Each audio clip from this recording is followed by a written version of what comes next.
Tan daawwattoota OMN amma dabaree oduu idilee rageenyatti jira. Oduu idilee irratti isinitti himtu ani Faayisaa Iliyaasim. Jalqaba irratti paartiin Koongireesii Federaalaa Oromoo hooggantoota olaanoo dabalatee miseensonni paartichaa hedduun murtii haqaa dhabanii mana hidhaa waan jiraniif filannoo biyyaalessaa 2020tti otuu hin seenin dura mootummaan miseensotaa fi hooggantoota Koongireesii Federaalaa Oromoo akka nuufikuuf irra deebiin yaamicha dhiyeessinaa jechuun waajjira muummee paartichaa Finfinneetti argamutti ibsa miidiyaaleef har'a kenne keessatti ibseeti jira.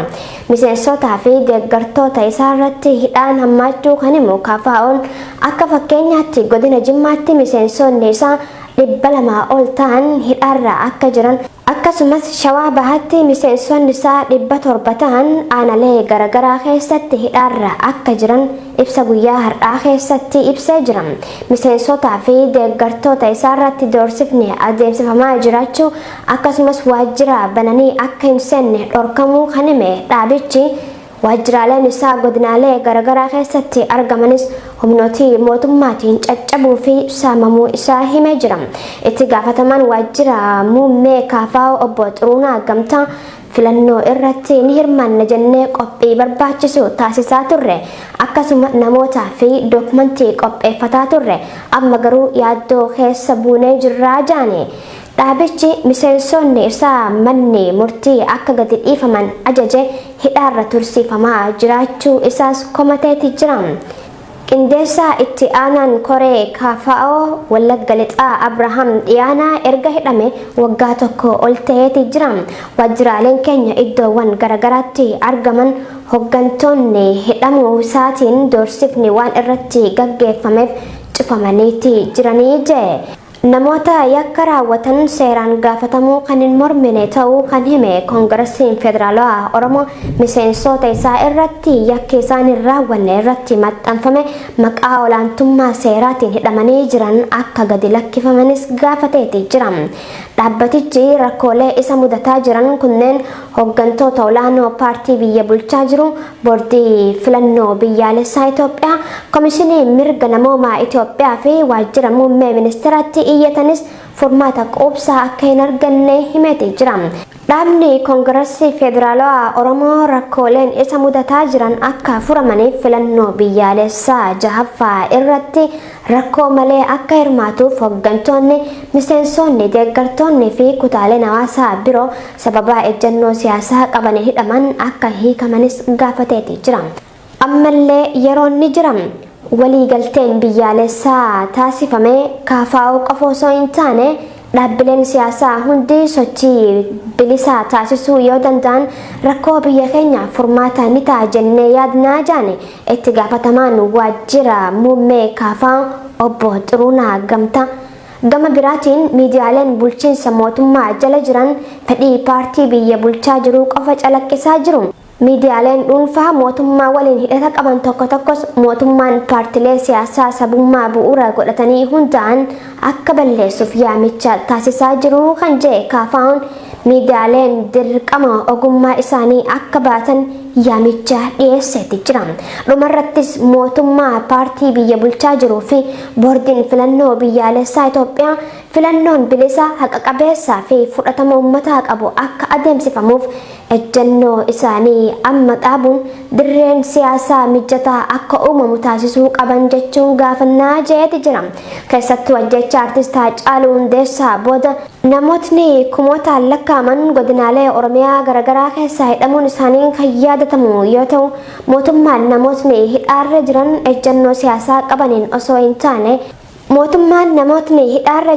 ejjennoo siyaasaa qabaniin osoo hin taane yakkaan shakkamanii hidhamuu isaanii himaa tureeti jira. Godina Gujii Bahaa Aanaa Gumii Eldalloo ganda bulbulii naannoo goda walaajii jaamuun yaamamutti deeggartoota wabooti jechuun halkan tokkotti manni horsiisee bultoota 15 ol gubachuu jiraattonni OMN itti himani. Taatee amajjii 10 raawwateen alatti amajjii gaafa 11 sa'aatii wal fakkaataattis manneen horsiisee bultoota 12 gubachuun aanaa kan biroo keessatti gochaan wal fakkaataan poolisii humna addaa Oromiyaatiin raawwatamaa jiraachuu maddeen gabaasanii. Naayimaa Umar dabalata qabdi. godina Gujii Bahaa aanaa Gumii Eldaloo ganda bulbulii naannoo goda walaajjii jaamoo yaamamutti deeggartoota waboo jechuun halkan tokkotti manneen horsiisee bultoota 15 ol gubachuu jiraattonni OMN itti himani. Ammajjii 10 gara galgalaa taateen kun raawwatamuu kan himu jiraataan aanaa Gumii Eldaloo galgala gaafasanii poolisiin humna addaa Oromiyaa konkolaataan dhufanii qe'ee horsiisee bultoota kana weeraran jaa. Akkuma dhufaniin namoota mana keessa jirullee akka gadi bahan hin gaafanne manneen gandicha keessa jiran keessaa tokkotti ibidda qabsiifnaan battala yeroo ummanni birmachuuf ba'etti garuu manneen horsiisee bultoota naannoo san jiran martinuu gubachuu eegalan jechuun haala ta'e kanatti gadduusaa dubbata. Manneen gubaman kanneen keessatti jabbiilee, lukkuu, re'ee fi meeshaan manaa kan biroolleen hin hafne. Kan hafe lubbuu namootaa qofa kan jiru namni OMN dubbise kun taateen kun itti yaadamuudhaan kan isaan irratti raawwatame ta'uu akka amanu hima. Qaamonni seeraa yookiin poolisoonni akka akkas godhe ragaa addaa maal qabduu jechuun gaafii nuti gaafanne yoo deebisus erga manneen kun gubatanii booda jiraattota keessaa namoota 2 qabanii waajjira poolisii aanaatti fudhatanii deemanii ni jiru. Nutis waajjira deemuudhaan isaan gaafannee turre. Agarsiiftuun biraa ammoo uffannaan isaanii konkolaataa fi hojjettoonni gandaa isaan waliin jiraachuun kanuma agarsiisaa jira. Jiraataan biraa kan ganda kanarraa OMN dubbise ammoo taatee ammajjii 10 raawwatameen alatti ammajjii gaafa 11 sa'aatii wal fakkaataatti manneen horsiisee bultoota 12 dabalataan gubachuu hima. Akka namni kun jedhuttis gandoota aanichaa kan biroo keessatti gochaan wal fakkaataan poolisii humna addaa Oromiyaatiin raawwatamaa jira. Taatee jiraattota irratti raawwatame kana booda horsiisee bultoonni dirree irratti faca'anii gaaddisaa fi qabeenya malee rakkachaa jiraachuu namni kun OMN itti hime. Namoota poolisiin qabeen alattis kanneen reebichi irratti raawwatame hedduun miidhamanii mana yaalaa ciibsamanii jiranillee nama 3 ta'uu namni kun ragaa suuraatiin OMN'if mirkaneessee jira. Haala erga manneen kun gubatanii naannichatti mul'atu ilaalchisuun yoo dubbatu ammoo jiraattota gandichaa keessaa maatii hedduu fuula yokkotti walitti godaansisuun doorsisaa jiru jechuun ammallee jiraattonni yaaddoo hamaa keessa jiraachuu hima. Ana gumee kuma jira godina Gujii Bahaa. Akkasuma karee malee biyya deegaa taasisanii ganama irratti garsaati tokko irratti ganama poolisii haram kentu bu'aa irra du'ee atti irra du'ee naa atti irra horiilee horiileen kaan warra naree akkuma taphata badu. Barreeffamni biqiltoota diba guutuu. Kana digdami torba akkasii gubate. Kaaneen horiilee moofaniirraa ani horii fuuleen kan meeshaa taasisan jira. Horiileen sadee kan gubateellee mana kan gubateellee re'ee nagi digdama ni jetti. Lubbuun akkama akkuma jechuun utuma jiru lubbuun hin barbaadofne. Namni sun nama abbaan digdami torba namni digdami torba malee sun abbaan isaa abbaa warraa digdami torba akkasii gubatee jira qabeenya isaa jiru lakkaa'ee hin beekamu shaneen namni sooratu. Wayaan wani nama uffata isheen biyyasaa hin jeetti kiisee riiba namni haa'u tursii itti bantee naan uummatee laddeen hin baqattee ijoolleen keessaa baqattee nama keessaa baqattee malka jirtii baafatee naa horiin dallaa qabatee wanni baqattee akkasii dhumatee ollaan sun cufa dhumatee akkasii dhumatee ollaan Oromiyaa poolisii nama irra gaggeessudha gaggarattee mataa uurtee nama kennu hospitaala matii sullee ni jira. Moonidha. Gubanni gubanni mani biyya baane lafti booda lafti bara garaagaaf namni saamuchaa baatuun beela ta'ee jira waa suuraan hin qabnu akkasitti raafnee jiru nama waan bittii fudhatti jiran hin qabnu waliin nu godhanna sira mootummaa dhufuun bahuu jiran akkasiisuu jirra. Mootummaan naannoo Oromiyaa kanaan dura Gujii fi Boorana keessaa waboo yookaan ka'oo fi mootummaan shanee je'ee yaamu guutumaan guututti balleessinee jira jechuun dubbatanii turuun isaanii ni yaadatama. Mana murtii dantaa murna biyyattii bulchuu qofaaf hojjetu irraa murtii haqaa eeguun rakkisaa waan ta'eef uummanni Oromoo qabsoo itti jiru daran jabeessuu qabaa jaane qeerroon godinaalee Oromiyaa garaagaraa irraa yaada isaanii OMN filatan. Manni murtii olaanaa dhaddacha akka lidata guyyoota dabalataa beellama qabachuun isaa akka uummanni ofifatee qabsoo irraa gara boodaatti deebi'uuf shira yaadamee dalagameedha jaame. dabalata qabna. Haala qabatama amma biyyattii keessa jiruun hidhamtoota siyaasaa Oromootiif murtii naqaan kennama jennee eeguun rakkisaa waan ta'eef uummanni Oromoo qabsoo itti jiru daran jabeessuun barbaachisaadha jechuun qeerroon Oromiyaa kutaalee garaagaraa dhaamsa dabarfatani. Qeerroowwan kun yaada OMN'if kennaniin akkuma guyyaa kaleessaa ture manni murtii olaanaa dhaddacha yakkaa lidata guyyoota dabalataa beellamaa qabachuun isaa akka uummanni of ifatee qabsoo irraa gara boodaatti je'uuf shira yaadamee dalagameedha jaani. Qeerroon Arsii Lixaa yaada isaa kennate tokko akka je'utti mana murtii dantaa murna biyyattii bulchaa jiru qofaaf hojjetu kana irraa murtii haqaa eeguun yoomillee hin eegamu. Kana uummanni Oromoo beekee hogganoota gameeyyii shira mootummaan xaxeen mana hidhaa keessatti dararamaa jiran kanneen saffisatti hiisifachuu qabaa je'ee jira. Manni murtichaa osoo haqaa fi dhugaa jiruuf hojjeta ta'e qabsaa'onni gameeyyiin kunneen hamma ammaatti mana hidhaa turuu hin qaban kan ja'an qeerroowwan kunneen kana hubannoo keessa galchuun hawaasni Oromoo iddoo jiru maraa qabsoo karaa nagaa bifa firii argamsiisuu danda'uun gaggeessuu qaban jechuun yaadachiisan. Jalqabumaa qabsaa'otaa fi hogganoota siyaasaa Oromoo hidhuun tuffii sirni kun Oromoof qabu akkasuma Oromoo akka sabaatti salphisuuf jecha waan hojjetamedha. Kanaaf ammas gocha mootummaan sirna nafxanyaa dhaadheessu Oromoota qulqulluu irratti raawwataa jiru kana hambisuuf Oromoon tarkaanfii barbaachisaa ta'e fudhachuun dirqamaa jaani. Qeerroon Baalee ammoo beellama hayyoota dheeressuun kun manni murtichaa harka paartii humnaan biyya bulchaa jirutti kufuu kan nutti agarsiisudha jedhu.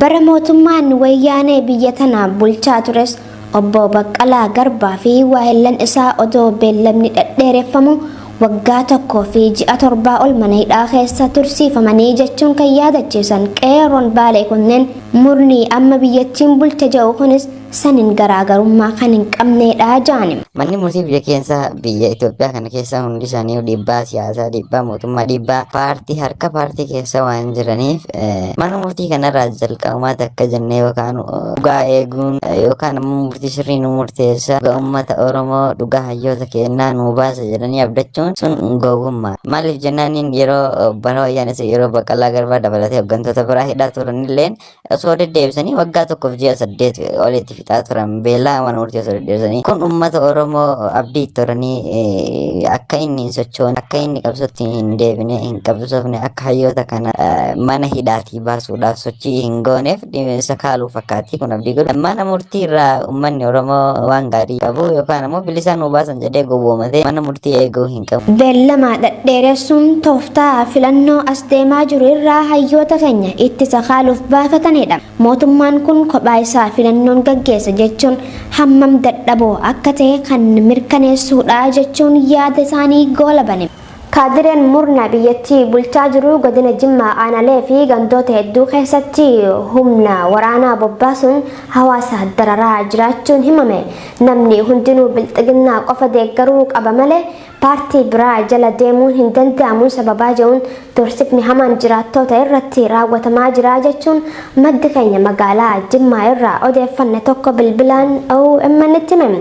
Dargaggoon OMN'f yaada isaa laate kun akka jedhetti magaalaa Jimmaatti namoota ajjecha artist Haacaaluu Hundeessaatiin booda hidhaman irratti kaadireedhaan ragaan sobaa irratti baamaa jiraachuu himuun manneen murtii sirnichaa irraa uummanni Oromoo haqa arganna jedhee eeguu hin qabu jedhee jira.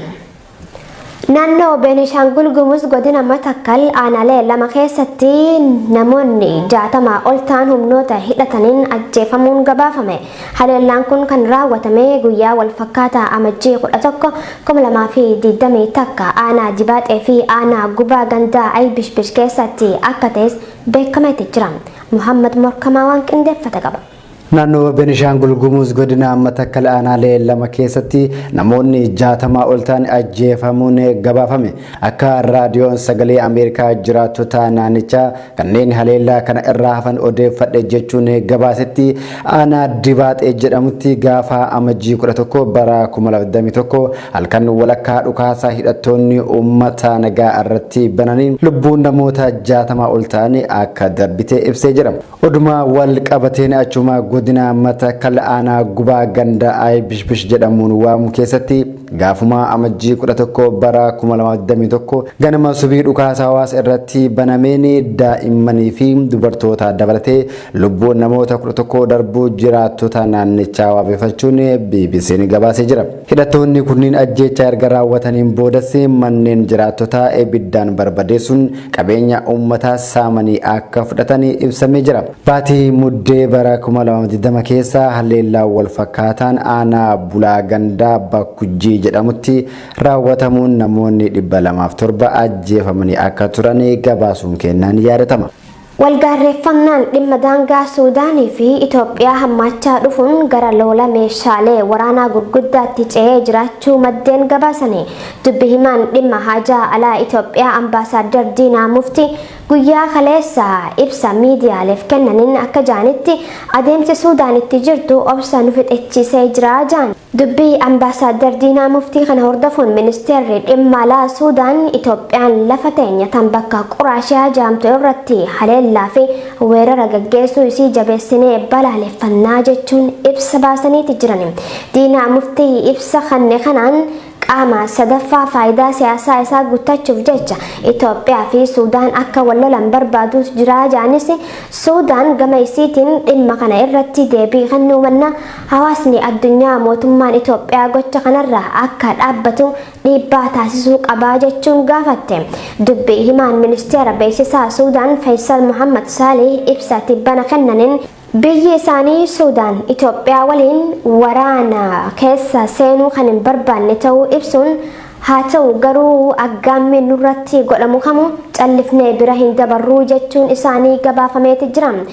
Bulchiinsi Abiy Ahmed sirna abbaa irrummaatiin biyyattii raasaa jiraachuu fi uummata bulchaa jiruun jibbamuu kan hubatan biyyoonni ollaatis carraa kanatti fayyadamuun fedhii siyaasaa isaanii guuttachuuf socho'uun jara waan nama ajaa'ibuu miti jaan hayyoonni siyaasaa.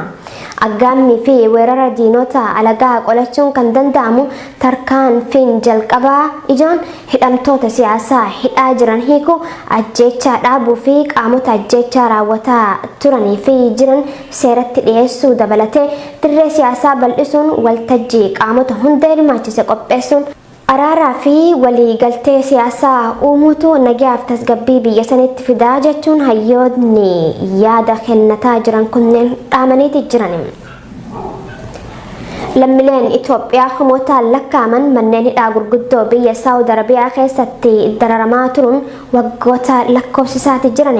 Dhaabbileen mirga namoomaaf quuqaman kanneen akka Amnesty International, Human Rights Watch fi UNHCR irra deddeebiin Saawud Arabiyaa fi mootummoonni biyyoota garaagaraa waliin dubbachuun dhimmicha furuu akka qaban dhaamaa turanis hamma ammaatti furmaata akka hin argatin ta'uu komatu. Waa'ee baqattoota manneen hidhaa Saawudii keessatti dararaman ilaalchisuun wantoota baay'een jaamus garuu hanga ammaatti dararaan nurra gahaa jiru hammaatee itti fufee jira jedhuun. Gabaasni BBC irraa arganne akka mirkaneessutti namootni kunneen badiin isaanii osoo hin himamin dura ji'a 8 hanga waggaa tokkotti hidhamanii jiraachuudha. Mana hidhaa kana keessatti lammiilee Itoophiyaa addatti baasaniitti dararuun yoo kan iyyannu taate dhimmi kun nu hin ilaallatu mootummaa keessanitti madhaanuun jedhu jechuun komii qaban dhiyeeffatan. Tole daawwattoota keenya kabajamoo fi jaallatamoo oduuwwan idileen sa'aatii sanaaf qabanne isaan gammaatti daawwattanidha. Gama ogummaa teeknikaa fi gulaallee suur sagaleetiin Abdii Jamaaltu nu faana ture. Qophiileen OMN hafanitti fufuu hangama kiyyaan nagaatti.